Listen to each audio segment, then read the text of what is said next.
landed J.T. eBay, the transfer from Rice.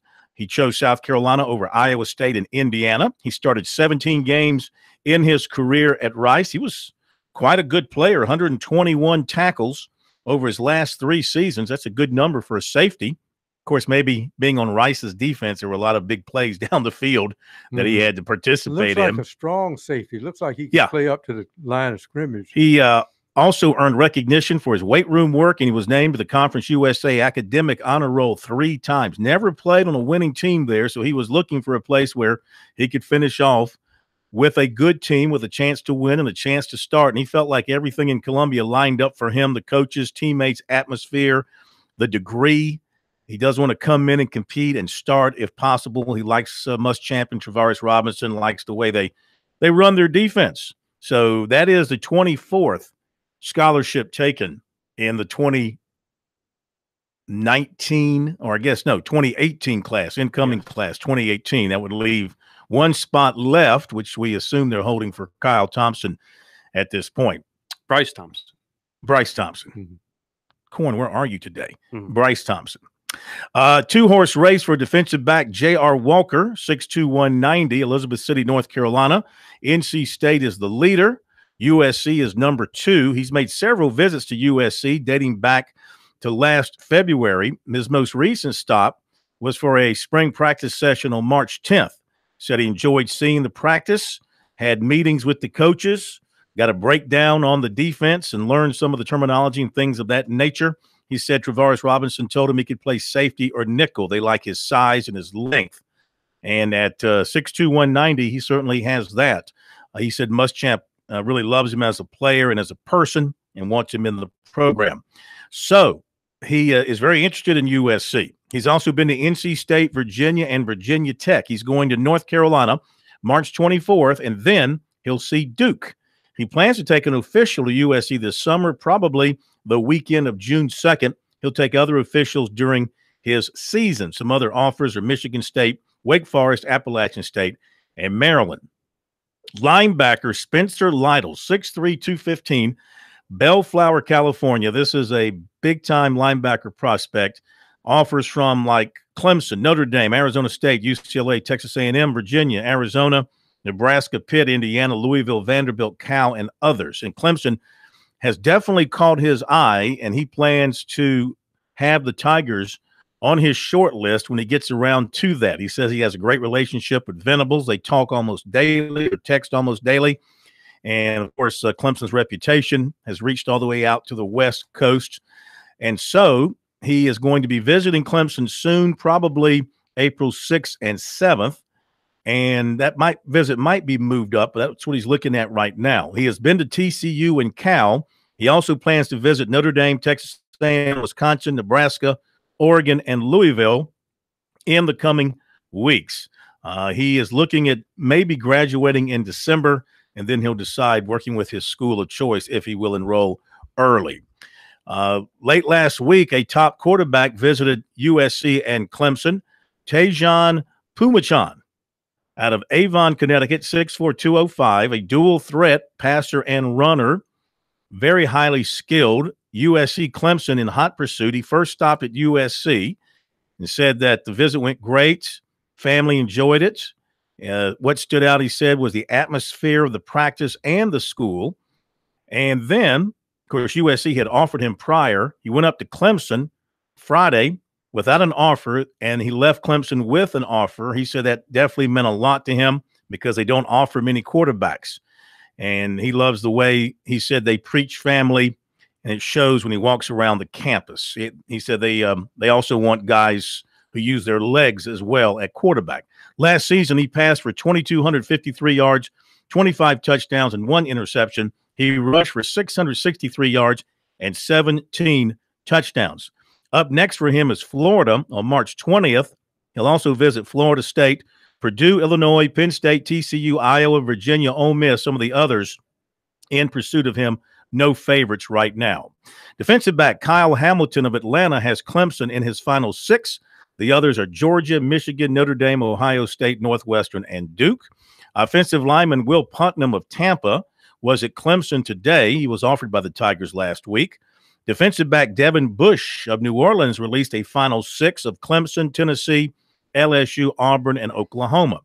In basketball, 2019, 6'11", Malcolm Wilson of Ridgeview has been to USC and Clemson on unofficial visits. His next scheduled unofficial visit will be to Georgetown, April 23rd. The Hoyas are among his offers. USC and Clemson are both keeping in touch with him. Besides the Georgetown visit, he said he is unsure where he'll be visiting this spring and summer. There you go with recruiting for now here on Sports Talk. If you want to follow along on our website, sportstalksc.com, and on Twitter, use the hashtag STRecruiting. And as I check here on Twitter real quick, I see another little note just popping up. Linebacker Brighton Constantine, who is out of Baton Rouge, released his top 8 schools just a little while ago this afternoon, and Clemson is among his top 8 schools. So South Carolina will host North Carolina A&T in the opening round of the NCAA Women's Basketball Tournament. It's Friday night, 7:30 at Colonial Life Arena. Before that will be the number 7 seeded Virginia Cavaliers facing 10th seeded California. Winner of that game would face the winner of USC and North Carolina A&T, which will probably be USC. The second seed are USC in the top seeded UConn Regional, which regional semis and finals, again, as we said before, will play in Albany, New York. As I can recall, last year, I think Arizona State from the Pac-12 played in Columbia and gave South Carolina a ride in that championship game in that regional. But, you know, the way Asia Wilson is playing right now, the confidence level the team has coming off their SEC tournament championship run, having a couple of weeks here to rest up some people and get their legs back under them, because she's playing with a short bench, having to get a lot of minutes out of some key people, playing at home. I mean, they should slide on through the first 2 rounds, go up to Albany. Who would they face in the regional semifinals? I don't have that in front of me. I'm sorry. Herbert Harrigan is the other. You consider yourself a women's expert. Yeah, Herbert Harrigan it's not is online yet. I don't have it in front of me. Herbert Harrigan and Aisha Harris. Here we go. Those are the complementary players that have to play well for South Carolina. They would face either Florida State or South Florida, or Buffalo or Little Rock, if those are the 2 lower seeds. And South Florida played UConn to a 17-point game. Ooh, a 17-point game. Hey, that is something.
This is the place to talk Tigers, Gamecocks, and more. Sports talk across the state on the South Carolina Radio Network.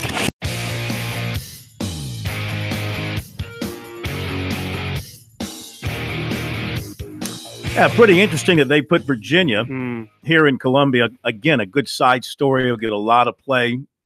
Dawn Staley with her alma mater here in Columbia.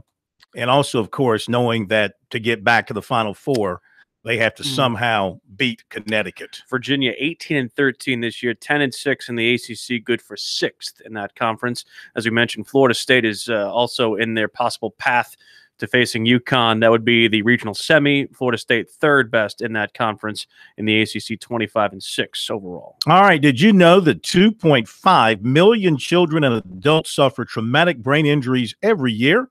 March is Brain Injury Awareness Month, and to learn more and to help the Brain Injury Alliance research, educate, and advocate for survivors of brain injury, please visit their website, which is biaofsc.com, www.biaofsc.com. We have not had a chance to take calls. We've had folks in and out all night long. Sorry, we just got tied up with other things. It's a busy day. Very busy day. Busy day. We'll try and squeeze in a call or two here and there. 800-956-7266 is the number. Going to hear from Dabo Swinney coming up in a little bit. He just met with the media in the upstate after another spring practice session for them. So we'll get that to you in a little bit. Let's talk some baseball here for just a moment, because it was a big week for Clemson and USC, both teams going undefeated in their games during the week, and Clemson opening up ACC play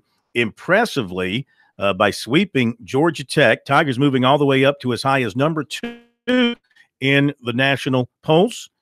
Monty Lee, you had a chance to listen to what he had to say after wrapping things up over the weekend. Continuing to be a hard-nosed team, and while, you know, people say that they continue to play with fire with some of those late game situations, they have weathered the storm very, very well. And not only weathered the storm, they've thrived.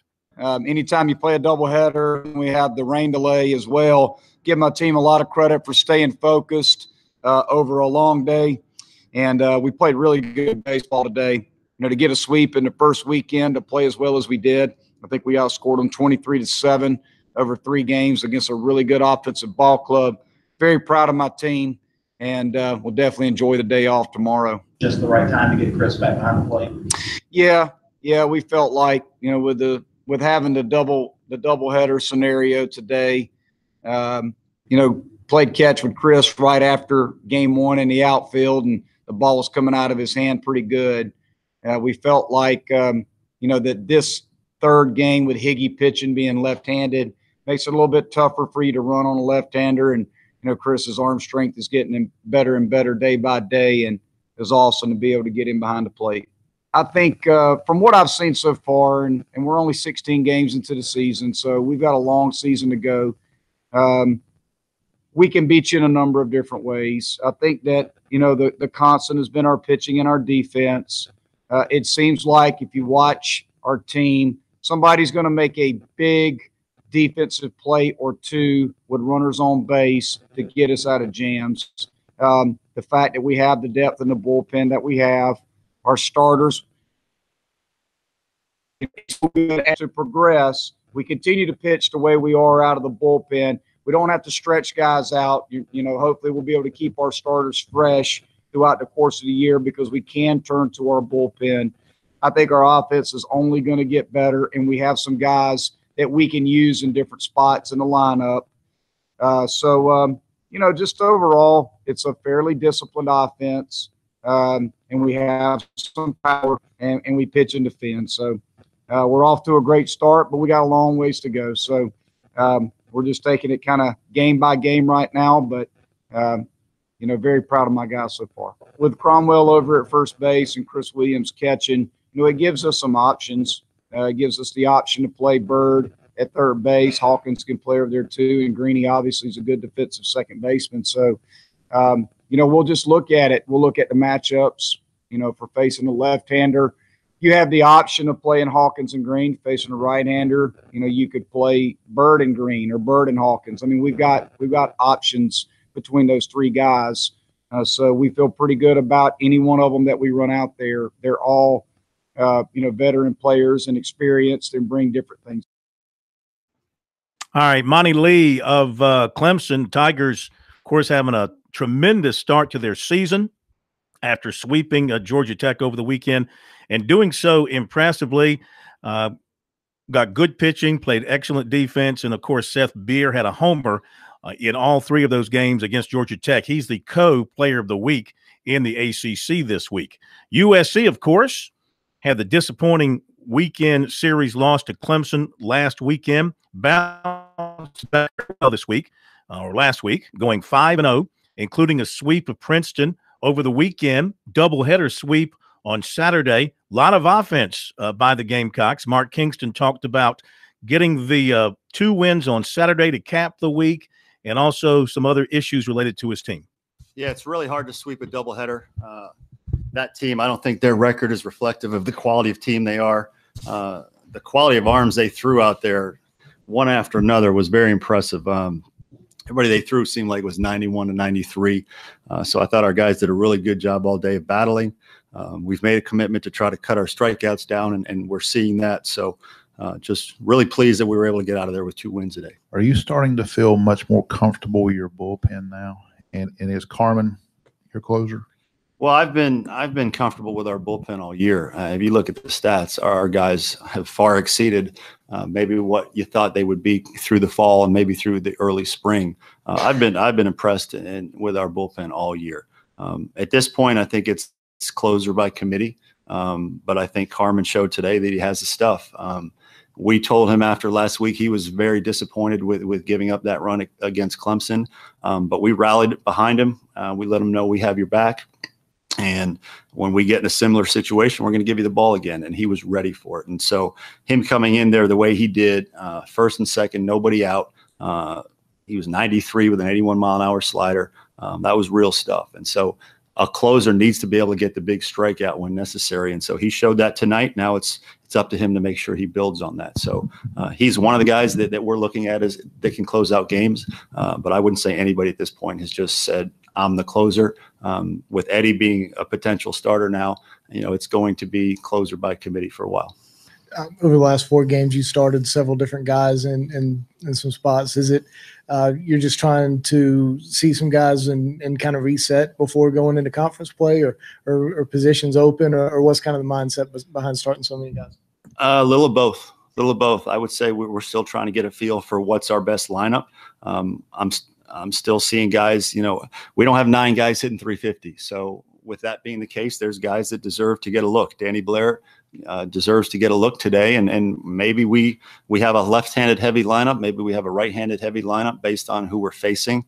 But there's guys that deserve to get looks. And so Danny's had a great attitude. He's been working hard. And I thought he brought a speed element to the game today too, hitting in the 9-hole, playing really good defense in center field, made a great play up against the wall in center field that easily could have been a double. And he also scored a run after the stolen base today. So, that maybe there's some games we need to have a speed team out there. So with TJ and him and Noah, maybe that's the best way to win a game that day. So we have options, and we're going to continue to look at those options. Once again, I think, you said our positions open. I mean, there's still some positions that maybe we platoon. Guys need to play really well if they want to continue to play consistently. They were greeted rudely in that Clemson series. I'm curious to see how they look in their first SEC series this weekend against Florida. You get a home crowd, which would be interesting to see how the weather will be. But this will be very interesting to see just how they put it all together in that environment. Well, they get Harvard first Wednesday afternoon at 4, and fortunately, they don't have to compare SAT scores or anything like that. You don't have to bounce a check. Princeton one series, Harvard for a game the next one. 4 games against Princeton, Harvard combined. That would stretch anybody's brain matter. Then Florida, then more normal people come to town. Florida, the Gators. I don't know. Have you been to Florida? They're not normal down there. You see those arms they trot out? I know. It will be a huge test for South Carolina right off the start of their SEC play. But in Columbia, And, you know, Adam Hill, the way he's going right now, gives them a great chance for a good start on Friday.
Trying to get us all fired. That's what you're trying to do. At least just one of us would be fine. It's the daylight saving time going to his brain. Trying to get us all fired. Do you see where the state of South Carolina, somebody in the legislature wants us out of daylight saving time? Don't do that. Wants us to stay on Eastern Standard Time? Don't do that. Yeah. Somebody does. I don't mind one or the other. I just don't like the switching. Like, keep one, and that's it. There's only two states in the country that don't recognize it, right? Arizona and Indiana. Yeah. Yeah. Indiana, I went to a restaurant there on the interstate, and there's like a big sign in the restaurant that Is that says, Waffle House? No, it was like a steakhouse. And it has a big sign like, we do not recognize daylight saving time. This is the official time. Well, see, it gets ridiculous because I can remember as a Terre Haute. child back in the 60s when Virginia went to it, and that's my dad's home, and we had a bunch of relatives there in Virginia and near the D.C. area, and all of them used to get whacked out because they never could get their schedules because South Carolina was still on Standard Time and Virginia was on Eastern Daylight Time. Some comments on our Twitter timeline on a number of different subjects. Michael writes, we just can't get a break in women's basketball. Either you get shipped across the country or you get UConn. I wonder how hard it is to bid to host the Final Four. Out of their league for doing that. Yeah, USC last year had to go out to the West Coast, right? Before they, after they won in Columbia, they went out to, didn't they go out to the West Coast? I thought they went to Texas. I think they went to the West Coast, like Spokane or something. I remember the guys talking about going out to Spokane, Washington. Let's see. What else is in here that's good? Well, you got to go through them once in a while. Mississippi State had to go through them. So somebody want to know who won our bracket last year? Probably the guy who asked that question is probably the guy that won the bracket last year. He just wants us to call him out. Usually, I'll do some research on that and see who won the bracket last year. All right, so a lot of people talking about the Ellis Johnson thing, which again, I understand, but I think you're trying to make a mountain out of a molehill there. The Ellis Johnson not coming back. Well, you mean you're talking about the fans are making a mountain out of the molehill? Yeah. Well, I mean, Ellis is probably ready to, if he's not going to get on the field somewhere and be able to coach with his hands on players, probably hanging it up. He's probably ready to kind of step aside, I guess.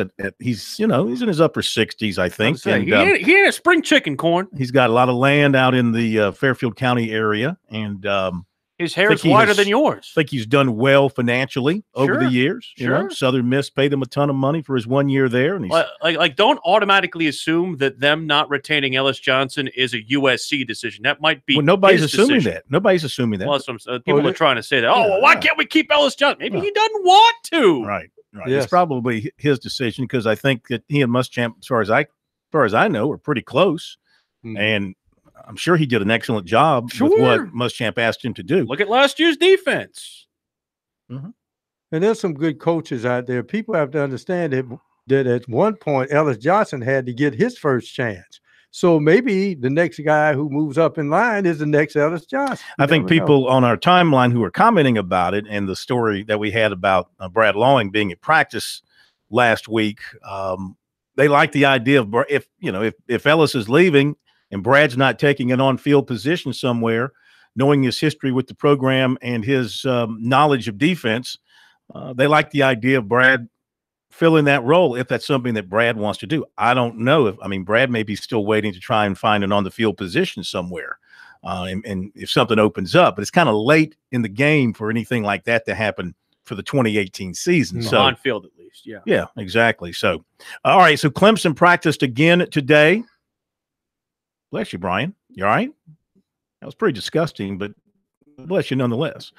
Clemson practiced again today. They had another day of spring workouts. Of course, USC is on spring break. Clemson goes on spring break. I think it's later on this week, is it not? Next week, I believe. Next week? Okay. Here is Dabo Swinney as he talked with the media this afternoon about today's practice and what he saw from his guys out there. It's been good, man. I tell you, we just had day 7. And so our first scrimmage is Wednesday, and so the first half of spring has really been a lot of installation, a lot of what to do, and a lot of how to do it. Now we got to go kind of see where they are and see who can really put it together, and see how many consistent, dependable guys we can find and develop. But it's been a lot of fun. This is probably the fastest first half of spring I've been around. It just, for whatever reason, it seems like it's flying by, but we're having a lot of fun. The guys are competing, and maybe that's part of it. It's just so competitive every single day on the practice field. The practices go fast. There's just no lulls. But it's been good. I think that the spirit of the team is beyond what you would even hope it to be. And guys are pushing each other. This team likes each other. They compete, but they like each other. Hopefully we can continue to stay healthy. We've been pretty fortunate there. But sooner or later you got to go play, and so that's kind of what Wednesday's about. Is we tried to cover all the situations in the first 7 days. So get everybody off the field and let them go play. Some of these guys in the stadium for the first time in a scrimmage setting. I'm anxious to see how that goes. But so far, so good. Coach, when we talked to you last Wednesday, you're looking for a little more consistency out of the wide receivers, guys like T and DeAndre. Have you seen that in the last couple of practices? Yeah. I think, again, that's one of the reasons we've been a good team, a consistent team, is because it's hard on our practice field.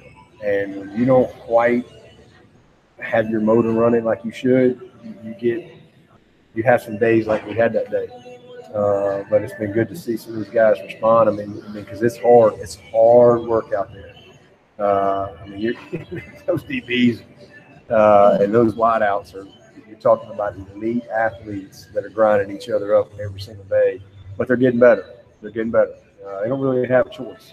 And so I've been really pleased with all those guys. Those guys are starting to maybe push Kelly a little bit, or is he still light years ahead of them? Oh, they're all doing well. I mean, they all got good days. They all got great plays. They all got plays they'd like to have back. And, we're got a competitive bunch, and all four of them are fighting, scratching, and clawing every day to be the guy, and that's what I love. So, Kelly's been really good. Those other guys are catching on and competing hard. All right, Dabo Swinney from today's workout for the Tigers. They continue on with their spring practice. They've got a big scrimmage coming up on Wednesday. They had a controlled scrimmage last Wednesday. They've got their next big scrimmage coming up this Wednesday, and then they will be off until the 26th and winding down with their spring practices. They'll only have, not counting their spring game, they'll only have 6 more practices left after they have that scrimmage on Wednesday. And so I am sure that they'll get some answers to some things on Wednesday. Guys are going to, I imagine, treat it sort of like a game type situation. Right. Run some young guys out there under some pressure, try and speed things up. Let them play. I don't know how much one-on-one they'll do as far as good on good, but maybe let them play a little bit and see what they've got to work with moving forward. I mean, you don't want to necessarily see, Trevor Lawrence going up against the one defense, but I do think it's very key to get the 4 quarterbacks all mixed up, or at least the top 3 quarterbacks mixed up with the one personnel, just to see how they react to that situation, at least the one personnel around them. Like, I don't want to see Trevor Lawrence throwing to walk-ons. I want to see Trevor Lawrence throwing to T. Higgins. I want to see Hunter Johnson throwing to DeAndre Overton. I want to see Kelly Bryant throwing to Amari Rodgers. That's the kind of stuff that I would want to see. I don't necessarily want to see Trevor Lawrence trying to run away from Christian Wilkins, if you know what I'm saying. Well, he's still in yellow. I know. You're not going to put a hand on him. I want to see that anyway. At least he could breathe on him. Kind of scare him a little bit. Yeah, just looking at some other notes from folks coming out of the practice. Jackson Carman is playing the left tackle behind Mitch Hyatt. He's going to play some guard as well. They want him to lose about 20 pounds, which he won't miss. I can promise you that. Better say. All right, back in a moment.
San Diego. It's a fact. It's the greatest city in the history of mankind. Discovered by the Germans in 1904. They named it San Diego. I don't know what it means. I'll be honest, I don't think anyone knows what it means anymore. Scholars maintain that the translation was lost hundreds of years ago. Doesn't it mean Saint Diego? No. No. No, that's what it means. Really. Well, agree to disagree.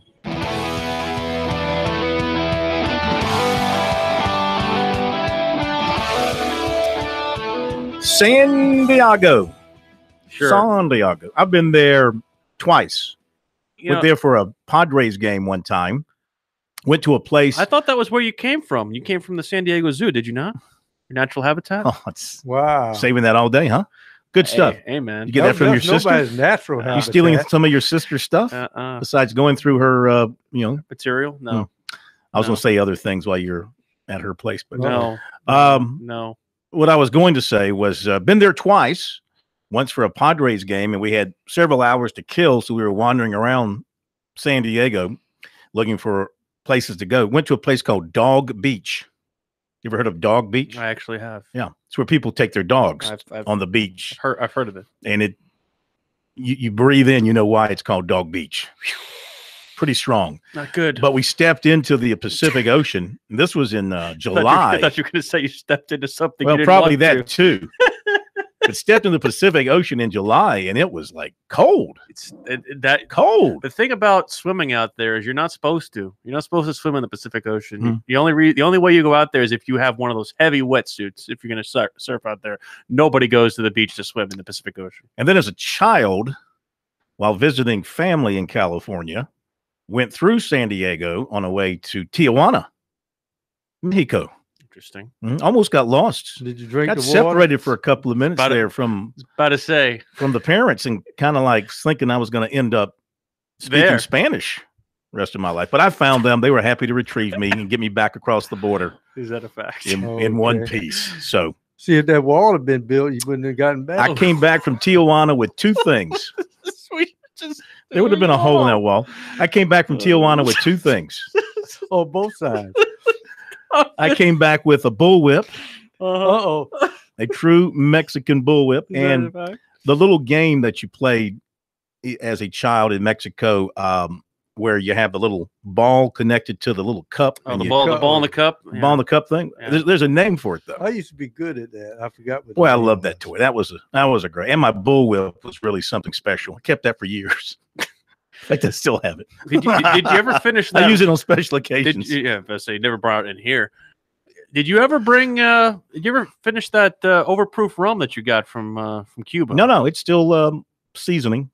Seasoning? Yes. What are you waiting? Aging. We've had it. What about I've dipped into it. 151 proof? I'm trying to savor it for as long as possible. Is that a fact? Yeah. I had a friend who brought back some overproof rum, and that stuff that'll kick you in the behind and then around the corner. I heard it cleans wounds too. All right, so let's recap the women's bracket for South Carolina, if you would. You got it in front of you? I do indeed, and that is UConn, St. Francis of Pennsylvania. That's the 116. Miami of Florida and Quinnipiac will be in that other pot. That's in the opening round there up in Stores. This is the East Regional. Yes, East Regional. Duke and Belmont is the 512. Georgia and Mercer is the 413 in Athens, and then the regional part of it that in South Carolina is the 710 with California and Virginia. South Carolina and North Carolina A&T is that other regional there. The one that they would play basically on their side would be Florida State and Little Rock, South Florida and Buffalo, and that is those are games that will be played in Tallahassee. All right, so South Carolina is set. It's going to be a difficult road to get back to the Final Four with big bad UConn standing in the way, especially.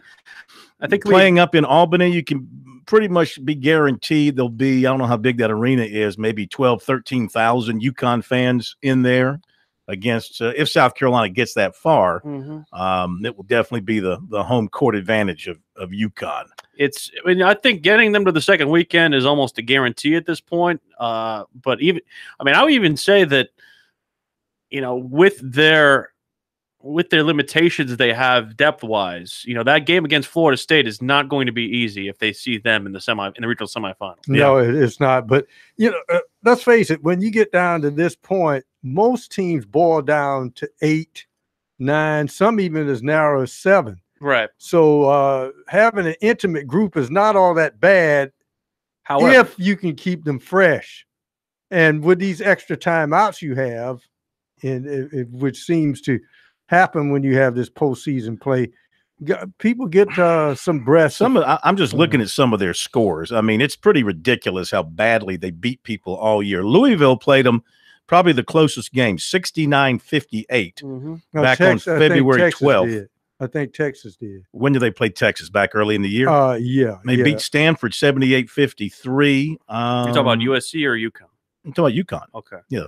Texas, UConn. I think Texas was the closest. Texas, they lost. Texas only lost by 4, 75-51 on January 15th. But I mean, they beat Temple 113-57.